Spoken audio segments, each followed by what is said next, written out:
तार साहब, दुनिया में ऐसे नहीं होता जिस तरह पाकिस्तान की पुलिस अपने लोगों के साथ करती है। कि पाकिस्तान में जो आज़ाद कश्मीर है, पहले ही वहां पे लोग बड़े परेशान हैं, हालात खराब थे। एक तो हम उनको पूरे हकूक नहीं देते, हम बस इतना ही कहते हैं कि ठीक है, आज़ाद कश्मीर मकबूजा कश्मीर में उनको रखा हुआ है। लेकिन तार साहब, वो लोग हकूक मांग रहे थे, मुफ्त बिजली मांग रहे थे, सस्ती बल्कि बिजली मांग रहे थे, सब्सिडाइज आटा मांग रहे थे। पहले तो रेंजर्स और पुलिस भेजी गई, फिर काफी ज्यादा सुनने में आ रहा है कि 3 से 4 लोग जो हैं उनकी जानें चली गई हैं। हुकूमत ने पैकेज दे दिया है, लेकिन वहां पे लोग जो हैं वो डेड बॉडीज लेके सड़कों पे आ गए हैं। डॉक्टर साहब, आप कैसे देखते हैं, कहीं हालात खराब तो नहीं होने वाले? ये कहीं कश्मीर हमारे कंट्रोल से बाहर ना हो जाए? आपको क्या नजर आ रहा है डॉक्टर साहब? चीनी साहब, आपने आज कश्मीर की बात की है। मैं मेरा उसके हाँ तो ये मुनासिब तो नहीं लगता, लेकिन मेरा ये क्वेश्चन होगा कि क्या पाकिस्तान के हालात ठीक है? अगर कश्मीर के हालात खराब हैं, तो पाकिस्तान के इन्फ्लेशन के हालात क्या है? पाकिस्तान के अंदर लॉ एंड ऑर्डर के हालात क्या है? पाकिस्तान की अदालतें क्या कर रही है? पाकिस्तान का सियासी सर्कमस्टांसेस क्या है? पाकिस्तान के ट्रेड के हालात क्या है? चीमा साहब, मैं बल्कि ये कहूंगा, मैं हैरान था, कल बीबीसी ने रिपोर्ट किया है कि किस तरीके से 40,000 टन गंदम सिंध के गोदामों से अफगानिस्तान स्मगल कर दी गई। कुछ 4-5 बोरियां नहीं है चीमा साहब, 4-5 बोरियां नहीं है। पूरी मशीनरी हुकूमत की इन्वॉल्व है जो अफगानिस्तान स्मगल की है। बिलियंस ऑफ डॉलर की वो गंदम है। कितनी तादाद ले रही है? कितनी तादाद है? अब दूसरा जो कश्मीर के हवाले से अगर जो मैं बात करना चाहूंगा, तो कश्मीरी जाहिर है वो आंखों से अंधे और कानों से बहरे नहीं है कि दूसरे कश्मीर जो जिसको आप कहते हैं मकबूजा कश्मीर, उसके हालात क्या है। वहां पे दुबई की अमार कंपनी आके माल ऑफ कश्मीर बना रही है।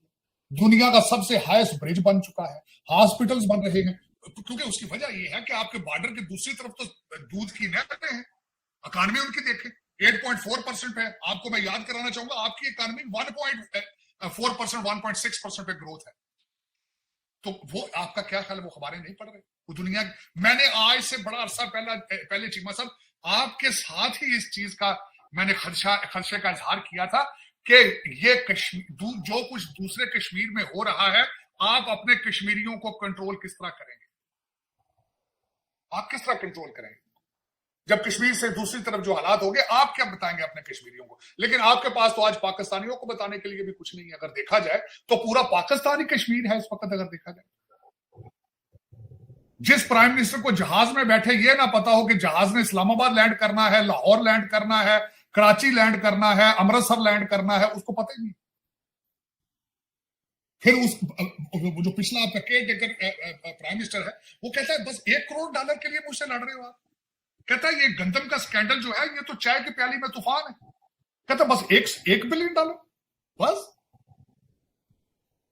वो काकड़ साहब, अगर आपके पास जेब में $1 बिलियन चौक के मुंह से मारोगे तो क्या चौकों के पार गल लग रही दोबारा मेरे में? कैसे लोग हो चीमा साहब, जालिम लोग हो आप चीमा साहब। वो कश्मीर के अंदर, अच्छा फिर दूसरी बात, कहते जी 23 अरब रुपए का वहां पे पैकेज दे दिया गया कश्मीर को। वो जो 23 अरब रुपया कहां से आएगा? कहां से आएगा 23 रुपया? 23 अरब रुपया आपने जो कहा बिजली और रोटी सस्ती कर दी जाए 2 हफ्ते के लिए, क्योंकि सस्टेनेबल तो नहीं ये चीजें। किस तरह कंट्रोल करें?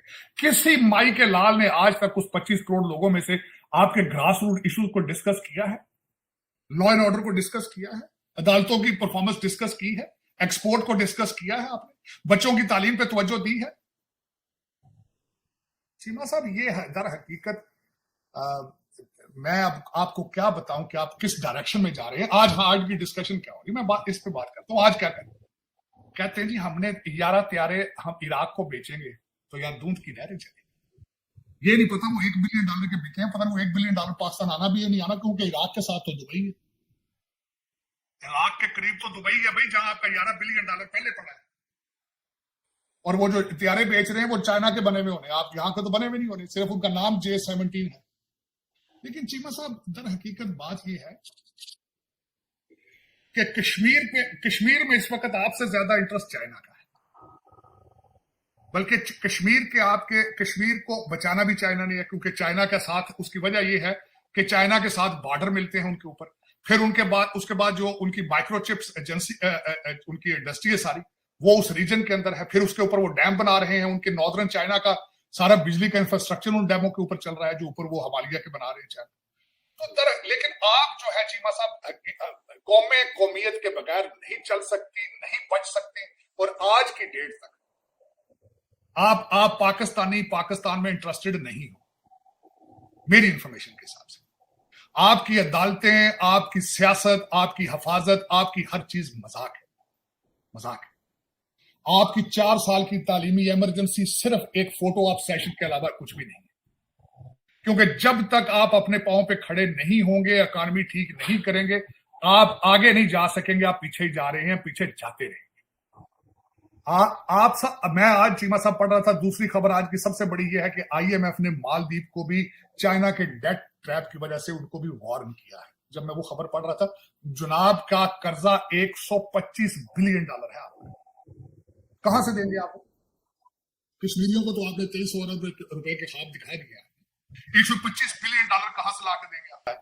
दूसरा, आपका सूबा सिंध से 40,000 टन गंदम चोरी हो जाती है, अफगानिस्तान पहुंच जाती है। फिर बलूचिस्तान के अंदर ग्वादर में क्या नहीं हो रहा, कौन से चाइनीज काफिले के ऊपर हमले नहीं हो रहे। तो फिर अगर ये सारा कुछ ठीक होता तो फिर हम आज कश्मीर की बात करते। हाँ, ये जरूर है कि अभी रिसेंट डेज में पहली दफा ये सारा कुछ हुआ कश्मीर में। लेकिन चीमा साहब, ये आपके लिए एक, मैं समझता हूं, वार्निंग है। वार्निंग से मुराद ये है कि ये चीजें, कहते जू जू दवा की मर्ज बढ़ता गया, ये मर्ज बढ़ता जाएगा, क्योंकि दूसरे कश्मीर पे लोगों का फोकस है, उधर बहुत ज्यादा पैसा इंफ्रास्ट्रक्चर पे लग रहा है। इलेक्शन के बाद मजीद उनके प्रोजेक्ट्स वहां चलेंगे। अम्मार दुबई, जो दुबई का सबसे बड़ा बिल्डर है, they are coming to Kashmir, और उन्हें पता है हमने वहां परफॉर्म करके कश्मीर को अगले लेवल पर लेकर जाना है, अपने कदम जमाने के लिए। तो वो कर रहे हैं, और आप you are losing ground on a daily basis, क्योंकि वजह ये है कि आपके रूलर जो है वो सारे ब्रिटिश, आपकी पॉलिसी मेकर सारे ब्यूरोक्रेट, सब ब्यूरोक्रेट्स के बच्चे लंदन में हैं या अमेरिका टोरंटो में हैं, आपके रूलिंग एलीट सारी लंदन बेस है। तो वो पाकिस्तान को बचाने की सलाहियत ना रखते हैं, ना सोच रखते हैं, ना विल रखते हैं। तो चीमा साहब, ये एक बहुत बड़ा लम्हा फिक्रिया है।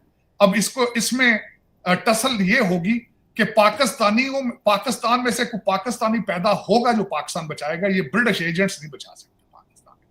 It is beyond their capacity and there thinking process. उनका ये सारे कॉलोनियल पीरियड से आजाद नहीं हो सके अभी तक जो आपको चलाने वाले चीमा साहब। तो ये माजरत के साथ, और ये 76 साल का प्रोसेस है, आज का नहीं चीमा साहब। इंपीरियल आर्मी का कॉन्सेप्ट, आपकी सिविल सर्विस का कॉन्सेप्ट, आपकी जुडिशरी का concept.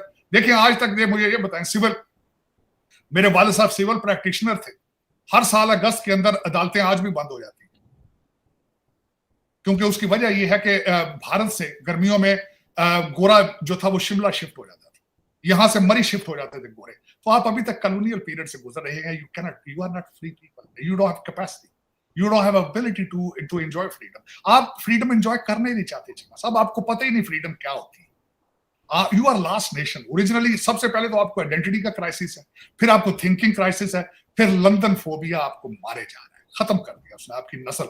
your DNA has been changed, altered, corruption has gone into your bone marrow, and you जब तक कोई मेजर ऑपरेशन नहीं होगा, मेजर सर्जरी नहीं होगी, गलती गुंजाइश नहीं। जय हिंद दोस्तों, स्वागत है आप सभी का हमारे चैनल पर। आप तो पाकिस्तानी पत्रकार कमल चीमा कह रहे हैं कि एक तरफ तो राजनाथ सिंह धमकी देते हैं आए दिन कि हम पीओके ले लेंगे, जाहिर सी बात है, वो तो हमारा हिस्सा है, वो तो हम लेंगे ही लेंगे।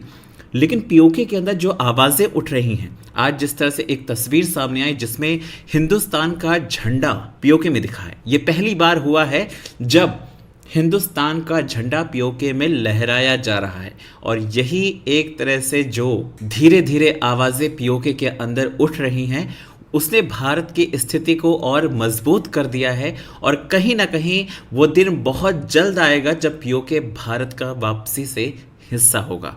लेकिन पाकिस्तानी पत्रकार जो कमर चीमा है वो परेशान इसलिए है कि कश्मीर जिनके बारे में अक्सर अंतर्राष्ट्रीय मंचों पर जाकर कहने लगते थे कि देखिए वहाँ पर कितना जुल्म हो रहा है मुसलमानों के ऊपर, और वहाँ पर ज़बरदस्ती आर्मी वहाँ बैठी हुई है और लगातार भारत की जो हुकूमत है वो वहाँ पर दहशत फैला रही है और कहीं ना कहीं लोगों को परेशान कर रही है। जिस तरह से जम्मू कश्मीर का विकास हुआ है, अभी आपने पीछे देखा होगा G20 वहाँ पे सफलतापूर्वक करवाया गया, तो कहीं ना कहीं दुनिया ने ये माना कि पाकिस्तान जिस तरह से भारत पर इल्ज़ाम लगाता रहता था वो बिल्कुल बेबुनियाद है।